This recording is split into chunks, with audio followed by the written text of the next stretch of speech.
ভূমি সেবায় দুর্নীতি হয়রানি বরদাস্ত করা হবে না বললেন প্রধানমন্ত্রী। জমিজমা সংক্রান্ত মামলা দ্রুত নিষ্পত্তিতে অগ্রাধিকারের সিদ্ধান্ত।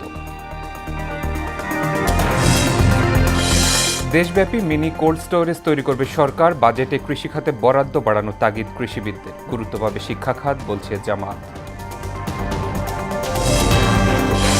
24 ঘন্টায় হামে 11 শিশুর মৃত্যু, আক্রান্ত প্রায় 1350। কোরবানির পর দেশব্যাপী হামের টিকার দ্বিতীয় ধাপের ক্যাম্পেইন, জানালেন স্বাস্থ্যমন্ত্রী। এবং সারা দেশেই জমে উঠছে কোরবানির পশুর হাট। চাহিদার চেয়ে যোগান বেশি, বলছে প্রাণী সম্পদ বিভাগ। গোখাদ্যের দাম বৃদ্ধিতে খামারিদের হতাশা।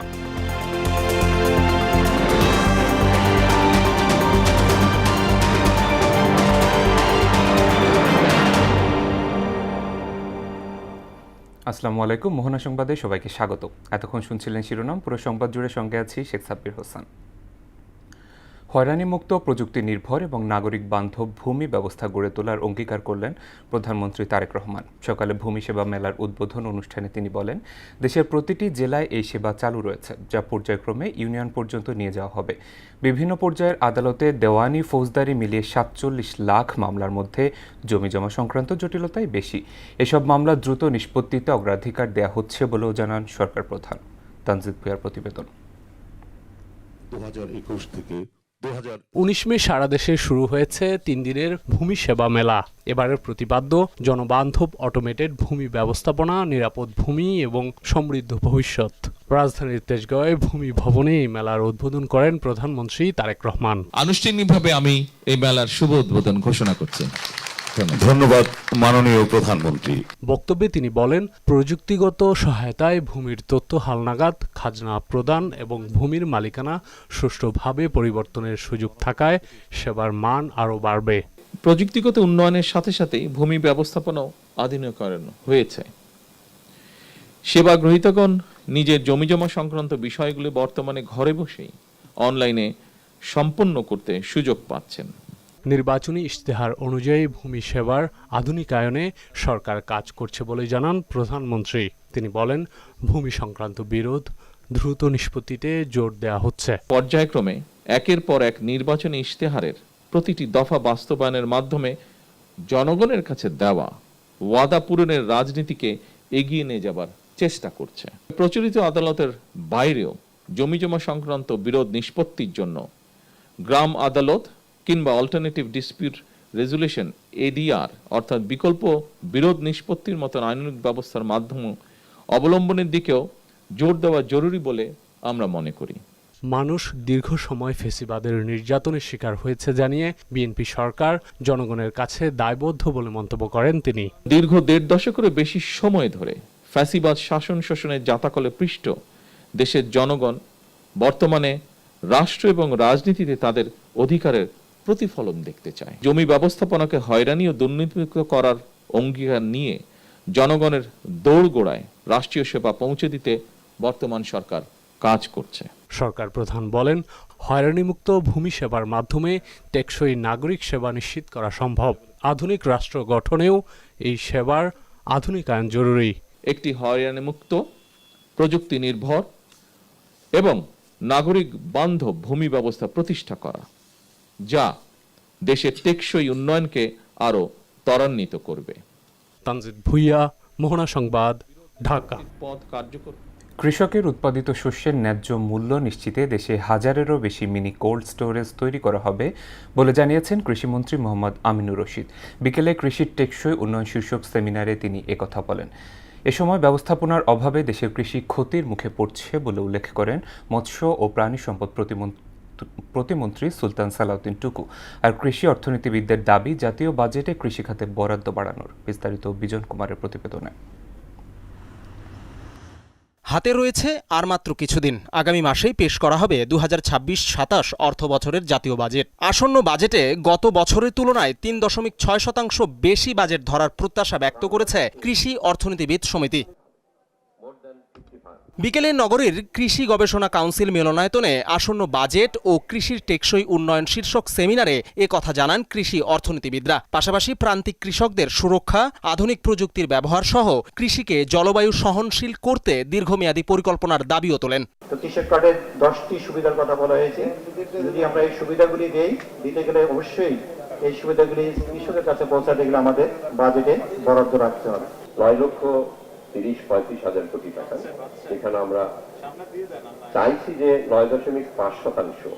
বিশেষ অতিথির বক্তব্যে ব্যবস্থাপনার অভাবে দেশের কৃষি ক্ষতির মুখে পড়েছে উল্লেখ করেন মৎস্য ও প্রাণী সম্পদ প্রতিমন্ত্রী সুলতান সালাউদ্দিন টুকু। তিনি বলেন, যে দেশের শাসক হয় দুর্নীতিবাজ সে দেশ ধ্বংস হয়। পাশাপাশি পরিকল্পনা প্রতিমন্ত্রী জুনায়েদ আব্দুর রহমান সাকি দেশের সকল ধরনের উন্নয়নে সরকার কাজ করার আশ্বাস দেন। এই দেশটাকে বুকে ধারণ করতে হবে, আমাদেরকে মানসিকভাবে পরিবর্তন হতে হবে সকলের ক্ষেত্রে।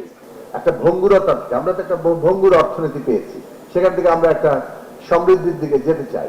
কৃষি এবং মৎস্য ও প্রাণী সম্পদ মন্ত্রী মোহাম্মদ আমিনুর রশিদ দাবি করেন, পলিসির সমস্যার কারণে এদেশের কৃষকরা ন্যায্য মূল্য থেকে বঞ্চিত হন, যার সুযোগ নেয় মধ্যস্বত্বভোগীরা।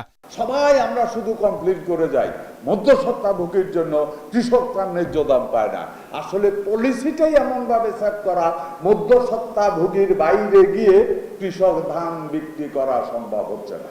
এমন সমস্যার সমাধানে দেশজুড়ে মিনি কোল্ড স্টোরেজ তৈরির ঘোষণা দেন কৃষিমন্ত্রী। বলেন, শুধু বাজেট দিয়ে সমস্যার সমাধান সম্ভব নয়, কৃষির উন্নয়নে প্রয়োজন সঠিক পরিকল্পনা। সরকার কৃষি খাতে সবচেয়ে বেশি গুরুত্ব দিচ্ছেন বলেও জানান তিনি। কাঁচামরিচ ইন্ডিয়া থেকে ইম্পোর্ট হয়, টমেটো ইন্ডিয়া থেকে ইম্পোর্ট হয়, যে টাকার ফরেন কারেন্সি যায়, আমরা চিন্তা করছি ওই সম পরিমাণ টাকারও না, তার থেকে কম টাকা ইনভেস্ট করে শুধু ফরেন কারেন্সিটা সেভ করে আমি কয়েক হাজার মিনি কোল্ড স্টোরেজ সাপ্লাই করতে পারবো। 2023-24 এবং 2024-25 অর্থ বছরে কৃষি খাতে মোট বাজেটের 5.7% এবং 6% বরাদ্দ ধরা হয়। কৃষি উন্নয়নে আসন্ন অর্থ বছরে বাজেট প্রয়োজন 9.5%। বিজন কুমার, মোহনা সংবাদ, ঢাকা। দেশে প্রতি বছর বাজেট আসে, বাজেট যায়, কিন্তু মানুষের ভাগ্য পরিবর্তন হয় না, এমন মন্তব্য করেছেন জামায়াতের নায়েবে আমির মুজিবুর রহমান। তিনি বলেন, বাজেট আসলেই আতঙ্কিত হয়ে পড়ে সাধারণ মানুষ। শিক্ষা খাতে বরাদ্দ ও জাতীয় উন্নয়ন শীর্ষক জামায়াতের প্রাক বাজেট আলোচনায় অংশ নিয়ে তিনি এসব কথা বলেন। আসন্ন বাজেটে শিক্ষা খাতে বরাদ্দ বাড়িয়ে তা বাস্তবায়নের দাবি জানান বক্তারা। বলেন, উন্নত রাষ্ট্র গঠনের সবচেয়ে বড় বিনিয়োগ হওয়া উচিত শিক্ষায়। মফির রহমানের রিপোর্ট। আগামী 10 বছর পর আমাদের দেশটা আমরা কোথায় নিতে চাই। আসন্ন বাজেটকে কেন্দ্র করে খাতভিত্তিক বাজেট আলোচনার আয়োজন করেছে জামায়াত ইসলামী। এরই ধারাবাহিকতায় মঙ্গলবার জাতীয় প্রেস ক্লাবে শিক্ষা খাতের বরাদ্দ ও জাতীয় উন্নয়ন শীর্ষক আলোচনার আয়োজন করে দলটি। এতে যোগ দেন সংসদ সদস্য, বিভিন্ন শিক্ষা প্রতিষ্ঠানের প্রতিনিধি, শিক্ষক ও শিক্ষাবিদরা। শিক্ষা খাতে যতই টাকা বাড়ানো হোক, সেটা সত্যিকার অর্থে কোনো কার্যকর হবে না। বক্তারা বলেন, শিক্ষা ব্যবস্থাকে যুগোপযোগী করতে কারিগরি ও প্রযুক্তিভিত্তিক শিক্ষার ওপর জোর দেওয়া প্রয়োজন। পাশাপাশি শিক্ষা খাতে দুর্নীতি ও বৈষম্য দূর করারও আহ্বান জানান তারা। শিক্ষা ব্যবস্থা স্কিলড ম্যানপাওয়ার তৈরি করতে ব্যর্থ হয়েছে। আমরা দেখি যে দিনের পরে দিন শুধু আমাদের বেকারত্বের সংখ্যা বেড়েই যাচ্ছে। সুনির্দিষ্ট শিক্ষানীতি হওয়া উচিত, যে শিক্ষানীতির মাধ্যমে জীবন এবং কর্মমুখী শিক্ষা থাকবে। যে বাজেটটা দেওয়া হয় সেটা পরিচালন বা অপারেটিং এক্সপেন্ডিচারের জন্য বেসিক্যালি দেওয়া হয়, খরচ হয়। টাকা অ্যাজ অফ টুডে যেটা আছে রাষ্ট্রের, যেটা সে খরচ করছে, এটা সাফিসিয়েন্ট। আপনার স্কুল কমাইতে হবে, কলেজ কমাইতে হবে, বিশ্ববিদ্যালয় কমাইতে হবে, আপনার এই কাঠামো ভাঙতে হবে।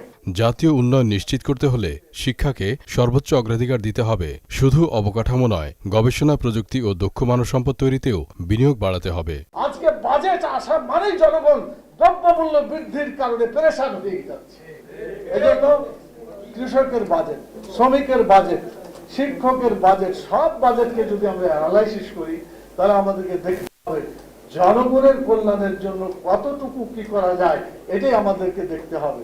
জাতীয় বাজেটে শিক্ষা খাতে জিডিপির উল্লেখযোগ্য অংশ বরাদ্দ নিশ্চিত করা গেলে সামগ্রিক উন্নয়ন আরও ত্বরান্বিত হবে। আলোচনা শেষে শিক্ষাবান্ধব বাজেট প্রণয়নে সরকারের প্রতি আহ্বান জানান অংশগ্রহণকারীরা। মফির রহমান, মোহনা সংবাদ, ঢাকা। দেশের গণমাধ্যমের ব্যবস্থাপনায় মিডিয়া কমিশন গঠনের উদ্যোগ নিয়েছে সরকার। সচিবালয়ের নিয়মিত ব্রিফিংয়ে তথ্য ও সম্প্রচার মন্ত্রী জহিরুদ্দিন স্বপন বলেন, জুলাই আগস্টের মধ্যে যুগোপযোগী গণমাধ্যম নীতিমালা কমিশন করা হবে। এজন্য আগামী মাসের মধ্যে একটি পরামর্শক কমিটি গঠন করা হবে। এ সময় প্রধানমন্ত্রী তথ্য উপদেষ্টা জাহিদুর রহমান বলেন, র্যাব বিলুপ্ত নয়, বরং আইন করে নাম পরিবর্তন করা হতে পারে। শামীমুজ্জামান চৌধুরীর রিপোর্ট। ত্রৈমাসিক কাজের একটা অভিজ্ঞতা। ৩ মাস পার করল বর্তমান সরকার। সচিবালয়ে এক সংবাদ সম্মেলনে এই সময়কালে সরকারের নানা অর্জন ও সাফল্য তুলে ধরেন তথ্য ও সম্প্রচার মন্ত্রী জহিরুদ্দিন স্বপন। বলেন, নির্বাচনী প্রতিশ্রুতি অনুযায়ী ফ্যামিলি কার্ড, কৃষক কার্ড, খাল খনন সহ শিক্ষা ও সামাজিক নিরাপত্তা খাতে কার্যকরী উদ্যোগ নেওয়া হয়েছে। আগামী জুলাই থেকে সরকারি প্রাথমিক বিদ্যালয়ের শিক্ষার্থীদের মাঝে বিনামূল্যে স্কুল ড্রেস, জুতা ও পাঠের ব্যাগ বিতরণের পাইলট কার্যক্রম শুরু করার ঘোষণা দেওয়া হয়েছে। হামের এই মৃত্যু আমাদেরকে শিখিয়ে দিয়েছে যে দায়িত্বহীনতা আজকে যদি আমি দেখাই তাহলে আগামীকাল বা পরশু তার কি খেসারত জাতিকে দিতে হয়।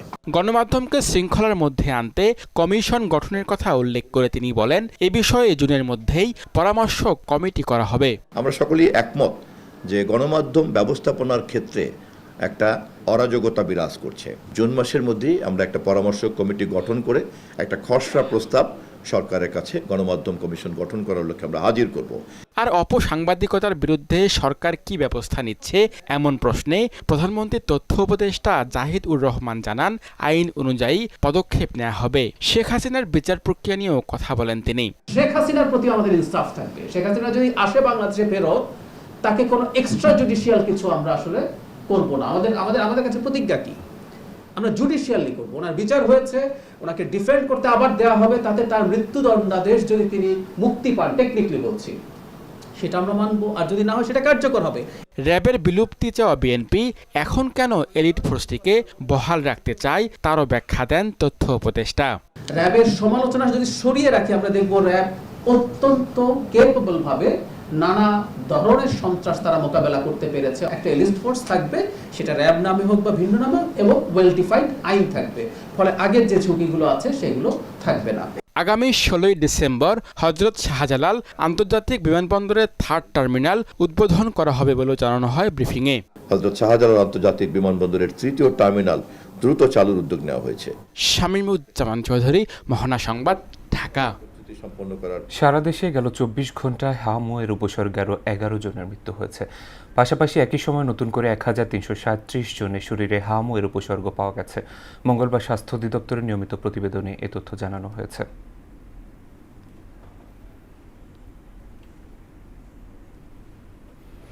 কোরবানি ঈদের পর দেশব্যাপী হামের টিকার দ্বিতীয় ধাপের ক্যাম্পেইন শুরু হবে বলে জানিয়েছেন স্বাস্থ্যমন্ত্রী সরদার মোহাম্মদ শাখাওয়াত হোসেন। মঙ্গলবার বিকেলে রাজধানীতে এক অনুষ্ঠানে এই কথা বলেন তিনি। বলেন, মাসিক চাহিদা অনুযায়ী সিরিঞ্জের কিছুটা সংকট রয়েছে, কয়েকদিনের মধ্যেই সমস্যার সমাধান হবে। হামের টিকা নিয়ে ছড়ানো গুজব প্রসঙ্গে তিনি বলেন, বর্তমানে সারা দেশে ঘরে ঘরে গিয়ে টিকাদান কার্যক্রম চালানো হচ্ছে। এছাড়া মেডিকেলগুলোতে পর্যাপ্ত সিট রয়েছে। বিভাগীয় শহরগুলোতে হাসপাতাল পর্যায়ক্রমে উন্নয়ন করা হচ্ছে। আমার সব আছে দিয়ে যাচ্ছি নন স্টপ, এবং আবার আমরা সেকেন্ড ফেজ ক্যাম্পেইনিং ইনশাআল্লাহ ঈদের পরে সিদ্ধান্ত নিয়ে নাইটেকের সাথে সিদ্ধান্ত নিয়ে তাদের সাজেশন মতো আমরা আবার ক্যাম্পেইনিং শুরু করব। অল টিকার ইনক্লুডিং এমআর। আমাদের তো আইসোলেশন হবে, আমরা তো একটা মোবাইল হসপিটালও ঢাকা মেডিকেল কলেজ হাসপাতালে করেছি। প্রয়োজনে আরও করবো যদি ডেঙ্গু আসে। আমাদের তো এখন পর্যন্ত জায়গা আছে, যে ডিএনসিসি নর্থ যেটা, এখানে আমার পর্যাপ্ত জায়গা এখনো খালি আছে, সেখানে আমরা বেড পেতে বেড পাতা আছে, প্রয়োজনে আরও দিব।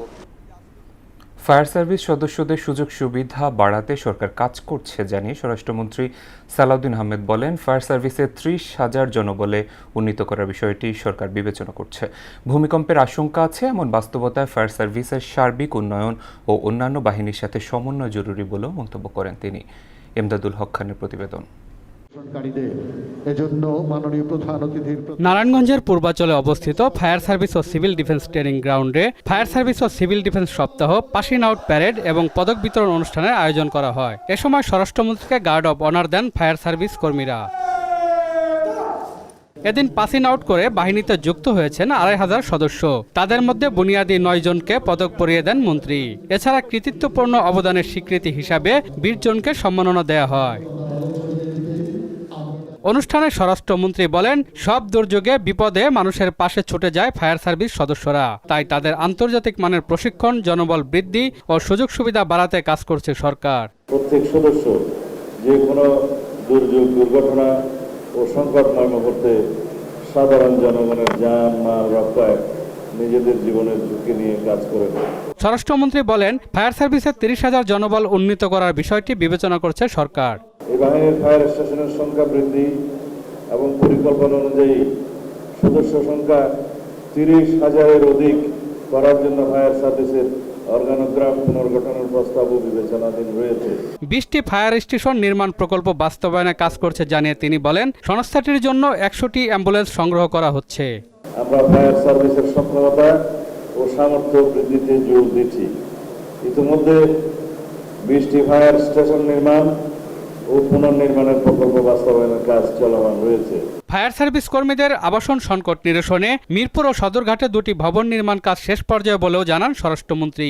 এই বাইরের সদস্যদের আবাসনের সমস্যা দূরীকরণে কর্মকর্তা ও কর্মচারীদের জন্য ঢাকার মিরপুর ও সদরঘাটে 2টি বহুতল আবাসিক ভবন নির্মাণের প্রকল্প বাস্তবায়ন পর্যায়ে রয়েছে। এমদাদুল হক খান, মোহনা সংবাদ, ঢাকা। রাজধানী পল্লবীতে রামিসা নামে 8 বছরের এক শিশুকে ধর্ষণের পর গলা কেটে হত্যা করা হয়েছে।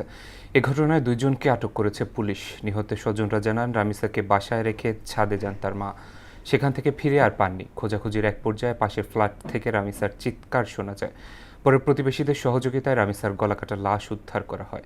জানালার গ্রিল কেটে ঘাতক মাসুম রানা পালিয়ে যায়। তবে তার স্ত্রীকে স্থানীয়রা আটক করে পুলিশে সোপর্দ করেছে। বাচ্চার মা ও পাশে আপনার ভাত খাচ্ছিল আর এই পাশে দরজার শব্দ শুনছিল মনে হয়। তখনই বলতেছে যে ফোন দিয়ে বলতেছে, এই লামিসা কোথায় তুই? ওকে আর খুঁজে পাওয়া যাচ্ছিল না। গেট পুরো ভাঙে না, লকটা ভাঙার পরে নাকি টয়লেট মানে এখান থেকে দেখা যায় টয়লেটের মধ্যে নাকি রক্ত। ঠিক আছে, রক্ত দেখা পরে সবাই কয় কিছু হয় না যাই হয়েছে গেট পুরা। পরে লাস্টে গেট ভাঙ্গালানোর পরে যাই ওই যে এক মহিলারে পাইছে পরে করে কইছে যে তোমার মানে হাজবেন্ড নাকি গ্রিল গেটটা ফালাইছে। ঠিক আছে, পরে বলছে লাশ কই, মানে বাচ্চাটা কই, লাশ মাত্র জানা করে বাচ্চা কই, কইছে বাচ্চা নাই। পরে খাড়ের নিচে দেখে বাচ্চারে মানে এমন টুকরা করে রাখছে আর কি। পরে মহিলারা তো আটক করছে, মহিলারা ধরছে। এবারে আন্তর্জাতিক প্রসঙ্গ। শি জিনপিং এর সঙ্গে বৈঠকের আগে রুশ প্রেসিডেন্ট ভ্লাদিমির পুতিন বলেছেন, রাশিয়া চীন সম্পর্ক বিশ্বের স্থিতিশীলতার শক্তি। চীনা প্রেসিডেন্ট শি জিনপিং এর সঙ্গে আলোচনার আগে পুতিন মস্কো বেজিং এর গভীরতর সম্পর্ককে বিশ্বমঞ্চে একটি স্থিতিশীলতার শক্তি হিসেবে প্রশংসা করেছেন।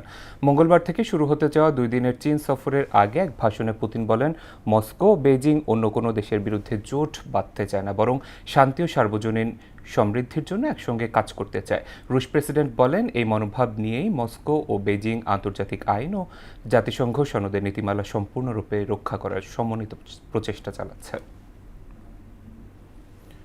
বিশ্ব বাণিজ্যের অন্যতম গুরুত্বপূর্ণ সংবেদনশীল নৌপথ হরমুজ প্রণালী দিয়ে জাহাজে চলাচলে বাধা দেওয়ার অধিকার কোনো দেশেরই নেই বলে স্পষ্ট জানিয়ে দিয়েছে কাতার।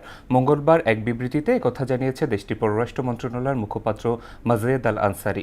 এতে বলা হয়েছে, আন্তর্জাতিক আইন অনুযায়ী কোনো দেশই কোনো পরিস্থিতিতেই এই কৌশলগত জলপথে অন্যান্য দেশের প্রবেশাধিকার বা নৌ চলাচলকে অবরুদ্ধ করতে পারে না।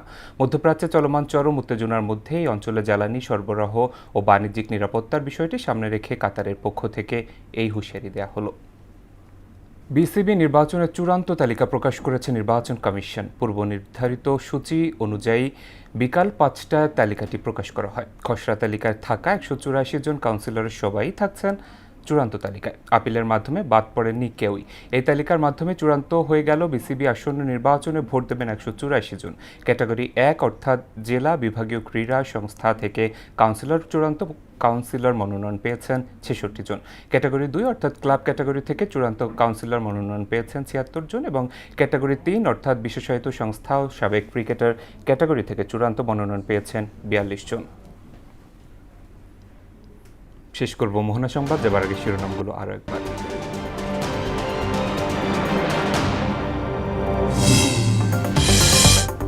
ভূমি সেবায় দুর্নীতি হয়রানি বরদাস্ত করা হবে না বললেন প্রধানমন্ত্রী। জমি জমা সংক্রান্ত মামলা দ্রুত নিষ্পত্তিতে অগ্রাধিকারের সিদ্ধান্ত। দেশব্যাপী মিনি কোল্ড স্টোরেজ তৈরি করবে সরকার। বাজেটে কৃষি খাতে বরাদ্দ বাড়ানোর তাগিদ কৃষিবিদদের। গুরুত্ব পাবে শিক্ষা খাত, বলছে জামাত। 24 ঘন্টায় হামে 11 শিশুর মৃত্যু, আক্রান্ত প্রায় 1350। কোরবানির পর দেশব্যাপী হামের টিকার দ্বিতীয় ধাপের ক্যাম্পেইন, জানালেন স্বাস্থ্যমন্ত্রী। এবং সারা দেশেই জমে উঠছে কোরবানির পশুর হাট, চাহিদার চেয়ে যোগান বেশি, বলছে প্রাণী সম্পদ বিভাগ। গোখাদ্যের দাম বৃদ্ধিতে খামারিদের হতাশা।